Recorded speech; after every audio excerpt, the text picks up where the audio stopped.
24-hour cameras, wildlife sitcom and drama, emotional cliffhangers. Reality TV at its best. The difference?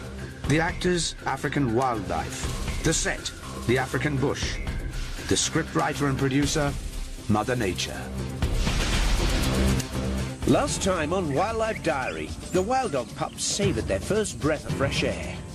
Janina treed her kill after Tia got in on the act. The hungry cheetah duo finally managed to bring down an impala. And Maggie's cubs met crotchety Felix in a life-threatening encounter.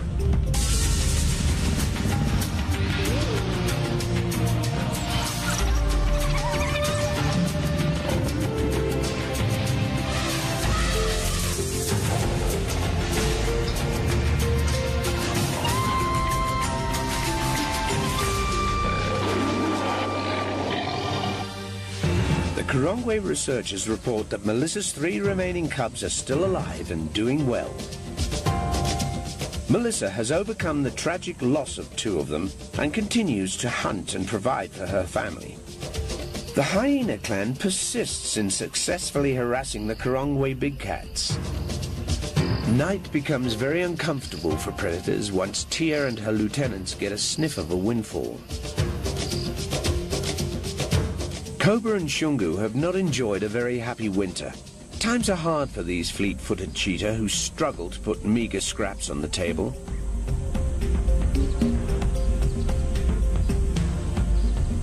This time on Wildlife Diary, a welcome addition to the elephant herd brings Flippy back into the fold. The pups demonstrate that they're full-blooded carnivores. Rolani's intruder reveals himself to the researchers.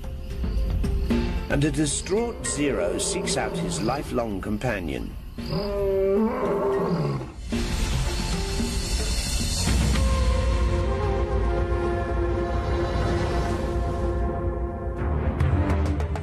The elephants in the Chippenberry, no longer able to tolerate Flippy's misbehavior, recently sent him to the cooler.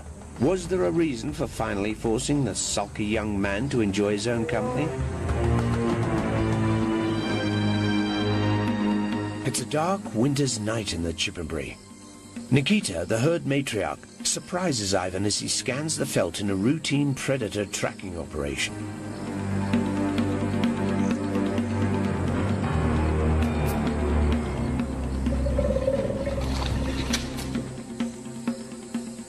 The lady protests his presence with a warning trunk signal. "Stay away from us tonight," she says. Okay, we were busy with a normal routine check on the lions, following Zero and the 2 sub-adults. We came across a very angry and agitated elephant cow. Now, at first we didn't know what was going on. It was Nikita. She was in the road at the spot with her calf. So we backed off, and on close inspection we found this. The dung and blood-spattered ground points to a predator attack on a calf. But then Ivan spots something that clears up the mystery. Exposing himself to extreme danger, he leaves his vehicle to investigate. Now this means a new addition in the elephant population of Karongwe. This is the afterbirth, the placenta of an elephant cow. Now they're just yet to the back, not more than 40 meters away. So we don't want to disturb them too much. We want to move out of the area. The lions are here as well. But you can still feel the warmth of this. This is incredible. Umbilical cord running here. This is not long ago that this happened. Quite a bit of chaos that happened here. You can see the areas being trampled, a lot of dung, a lot of bushes being flattened. This must have been quite a process. But we're going to follow up later. Once the elephant herd is settled down again, there is a bit of disruption in the herd. You can hear them communicating the whole time, breaking branches, but they're feeding now, which is good. They've settled down. But we'll follow up at a later stage. Just give the female, we don't even know it is. It might be Talifa. Give them a bit of time to bond, and then hopefully at some stage she'll show us the new addition. But wow, awesome stuff.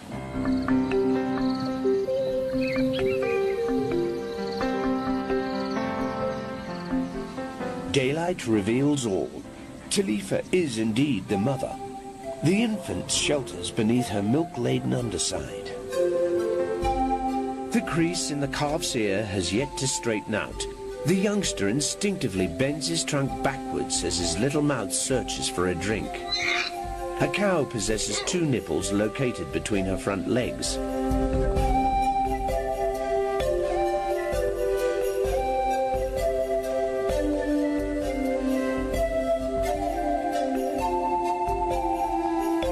the herd members show great interest in the new arrival. Touching, sniffing and greeting are important activities that cement social bonds within the group. A black-backed jackal has got wind of the afterbirth. The herd crowds around the young calf, making sure it remains always at the center of the group. This protection guarantees the little one's safety. Only in extremely rare circumstances will a lion risk the wrath of elephant cows by targeting a young calf.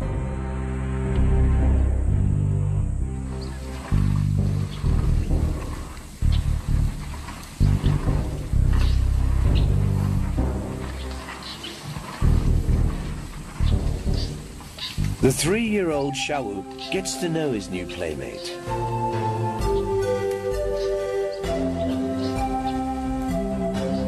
Gently, Talifa coaxes her infant into moving with the herd. The youngster quickly learns what the group requires of him.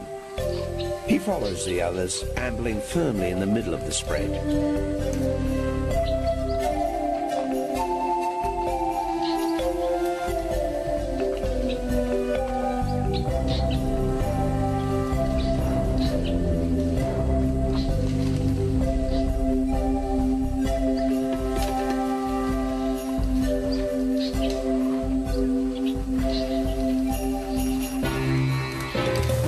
Tripping over one's own nose is a uniquely elephant phenomenon. For the next few months, the calf will never stray more than a couple of meters from Talifa. The wet patches on the mother's head are the secretions of her temporal glands. This forms part of the elephant's social communication repertoire. The excitement of the birth has activated Talifa's glands. The other herd members use the scent of the secretions to assess her emotional state.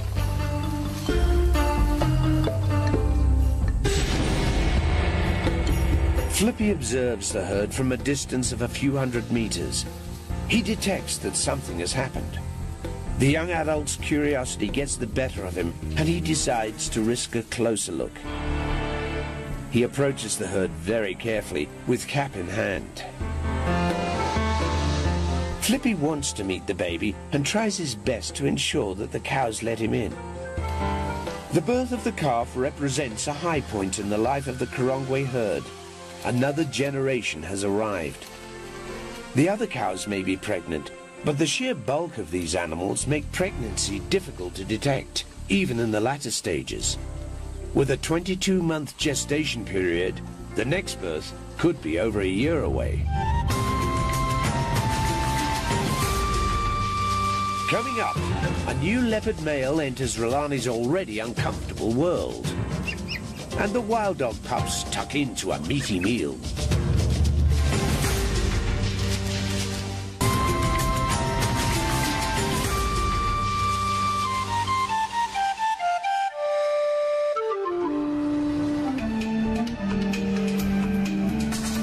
Last time in the Manati, Yanina had to deal with a hyena situation.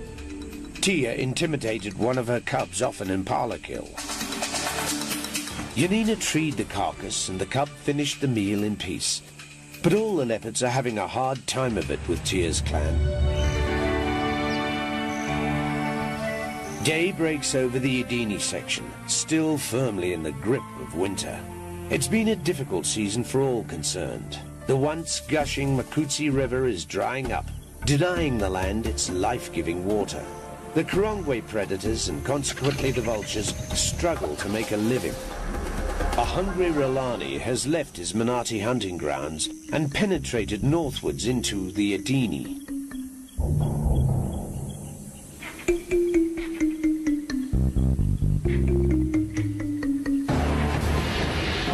Normally, he wouldn't set his sights on such a lowly morsel as a cane rat, but his empty stomach prompts him to have a go at the critter.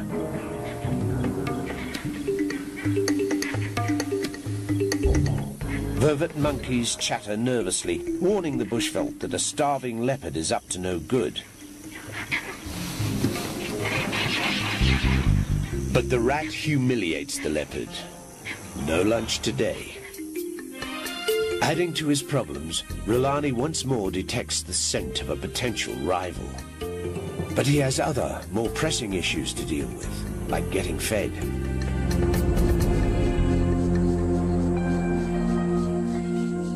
Under cover of darkness, Rulani surprises an unsuspecting Edini impala, and the food shortage temporarily comes to an end.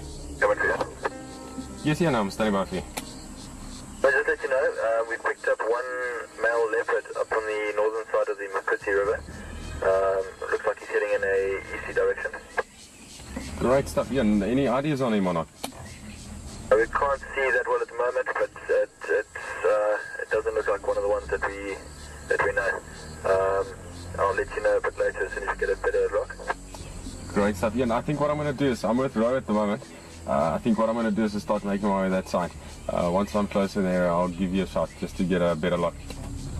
So, Ivan, I'll keep you updated. Great stuff. Thanks a lot, Ian. Okay, well, guys, we're going to leave Rulani for the time being. He's just here in the scrub here.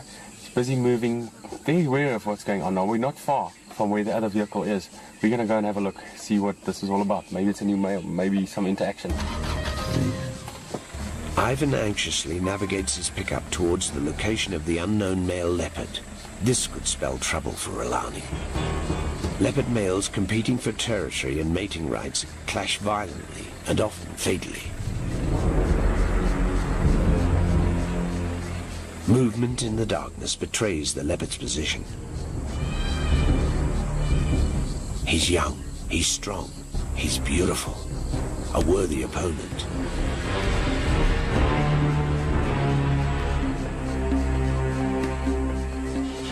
Rulani senses that something might disturb his hard-won meal.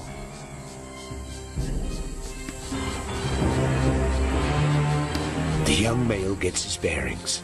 The scent informs him he's not the only leopard operating in the Edini night. To Ivan's relief, the intruder turns and heads westward, away from Rulani's vicinity. For the time being, this discretion avoids an encounter with a resident male. Is the Karongwe big enough for the two leopards, or is a fight to the death inevitable?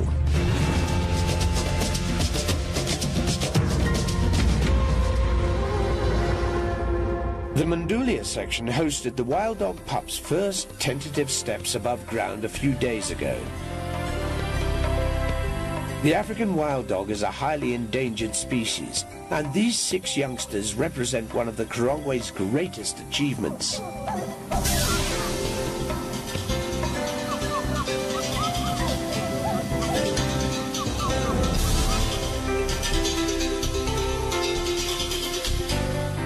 Their birth in the wild is even more surprising, given the small size of the pack and the fact that Duchess is a captive-bred female.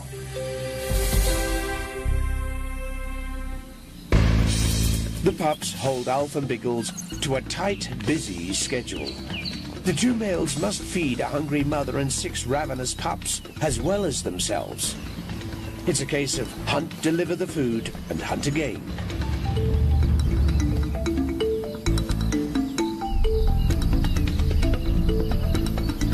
Normally, a wild dog pack would be larger in number, spreading the load a bit more evenly.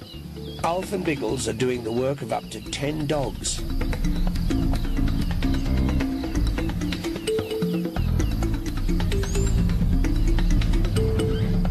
They make short work of the kill. The juvenile male waterbuck is just about unrecognizable.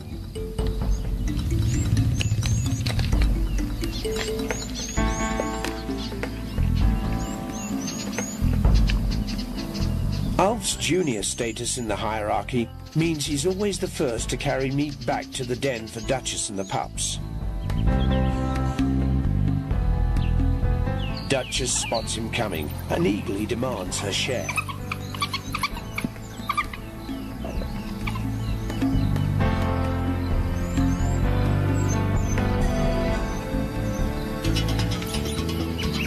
The pups make their needs known to their father with spirited squeals.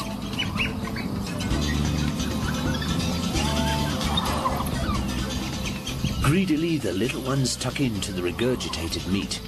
Their speed and ferocity could well earn them the nickname piranhas of the bush. Alf and Biggles mop up scraps around the den.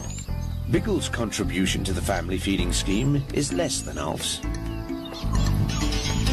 But that's his prerogative as the dominant male. By contrast, the lowly Alf yields his share on demand.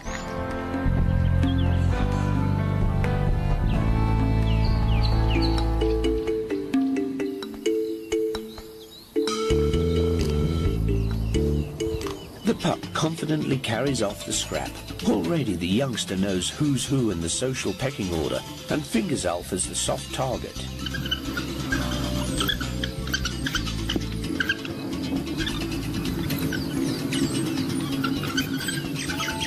The rest of them realize they're onto a good thing with Alf. And the long-suffering subordinate male once more delivers on cue. Despite having stuffed themselves with fresh meat, the ravenous gang round off the meal with mother's milk.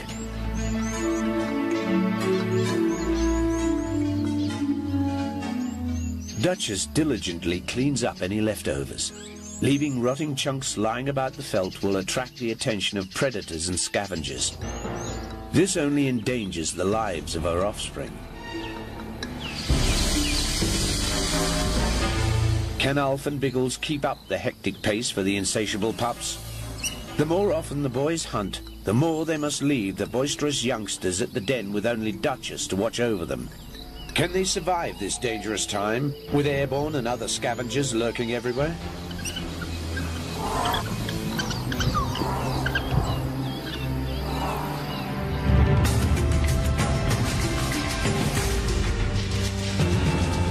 Coming up. Felix, where are you?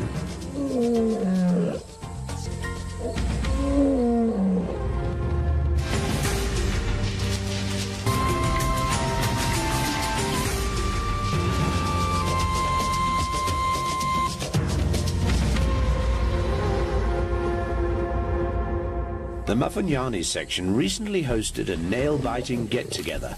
Felix and Zero got to meet Maggie's cubs for the first time. The little ones terrified their mother by jumping all over the ill-tempered Felix.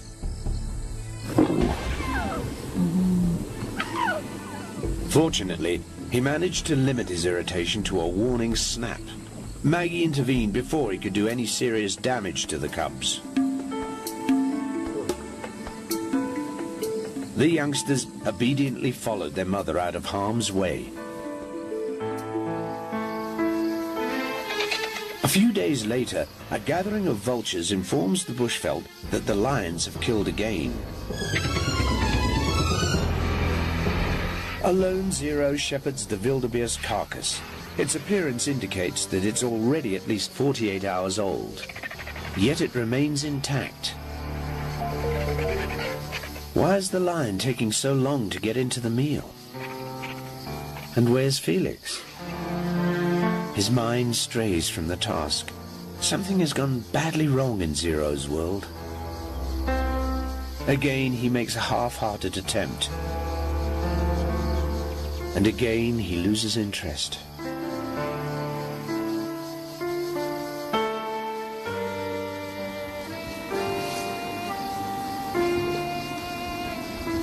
Kaylee, come in, Kaylee. Kaylee, come in, Kaylee. Yeah, go ahead. Yes, good morning, Kaylee. I've got Zero here. He's killed a young wildebeest here in the Muffignani area, but he's all by himself. No sign of Felix. I'm a bit worried.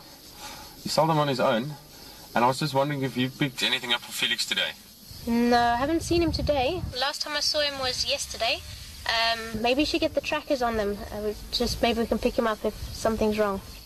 Okay, copy that. The researchers begin to speculate on what might have happened to Felix. They recall that he showed some interest in the Karongwe's white rhino population not too long ago.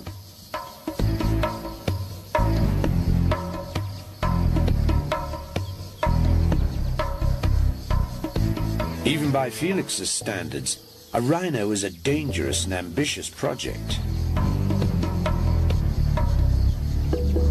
Perhaps common sense deserted him and he's lying dead under a tree with a rhino horn-sized wound in his chest. An unlikely scenario. Whenever the boys came across the rhino, they always retreated before the situation got out of hand. A more likely cause is that Felix has had a fatal encounter with a marauding male lion from elsewhere.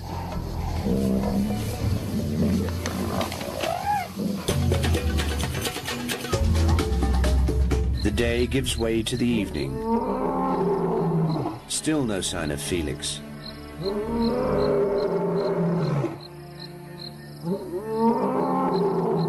The desperate Zero calls for his brother.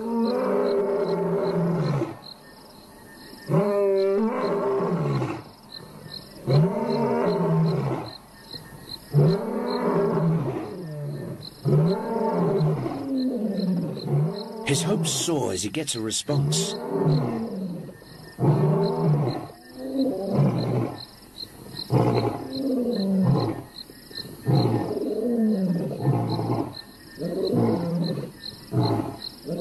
But it's Lisa who calls, as she shares in his anguish.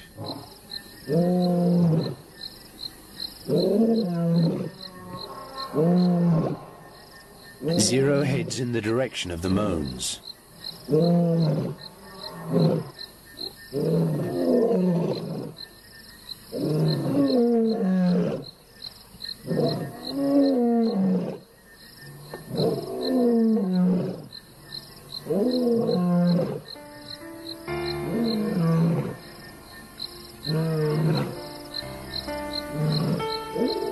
As lion and lioness approach each other, their mournful cries become even more plaintive.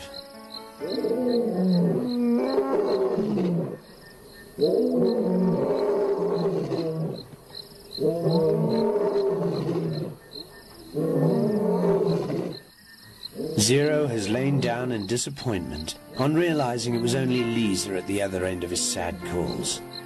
Lisa's social intelligence comes into play, and she does what she can for the unhappy male.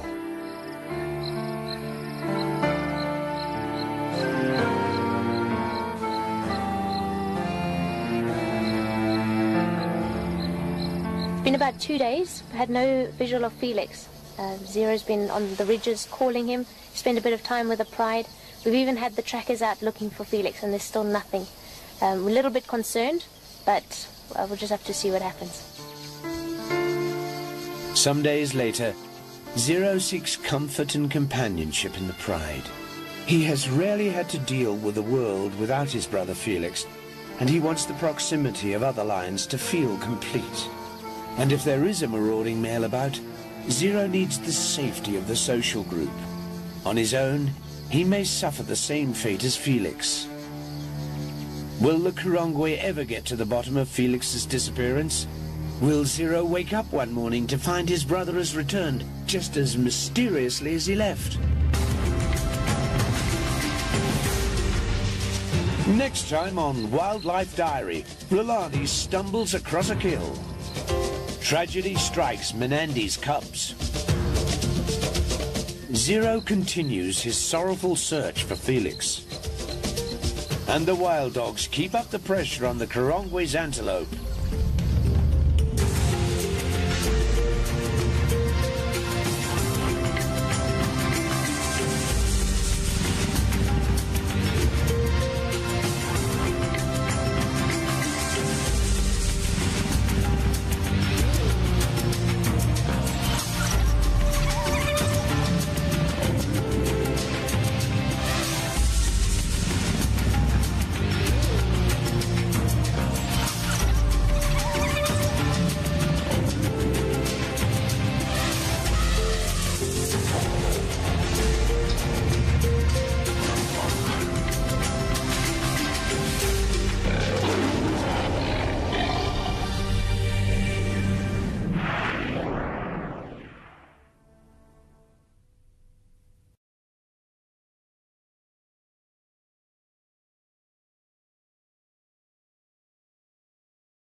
overcome the tragic loss of two of them and continues to hunt and provide for her family.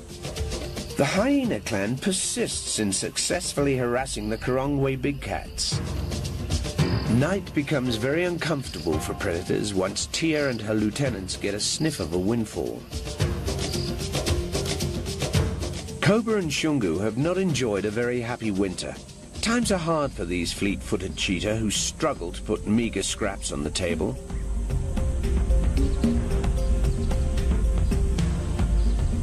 This time on Wildlife Diary, a welcome addition to the elephant herd brings Flippy back into the fold. The pups demonstrate that they're full-blooded carnivores. Rolani's intruder reveals himself to the researchers, and a distraught Zero seeks out his lifelong companion.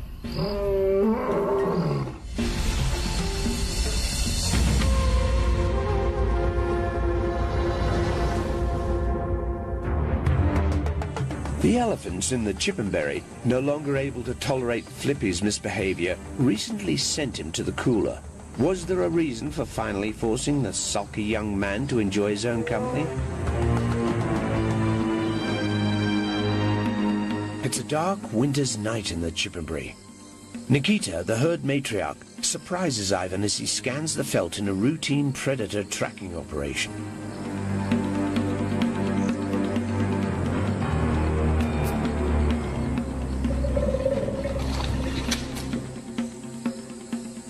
The lady protests his presence with a warning trunk signal. "Stay away from us tonight," she says. 24-hour cameras, wildlife sitcom and drama, emotional cliffhangers, reality TV at its best. The difference? The actors, African wildlife. The set, the African bush. The scriptwriter and producer, Mother Nature. Last time on Wildlife Diary, the wild dog pups savoured their first breath of fresh air. Yanina treed her kill after Tia got in on the act. The hungry cheetah duo finally managed to bring down an impala. And Maggie's cubs met crotchety Felix in a life-threatening encounter.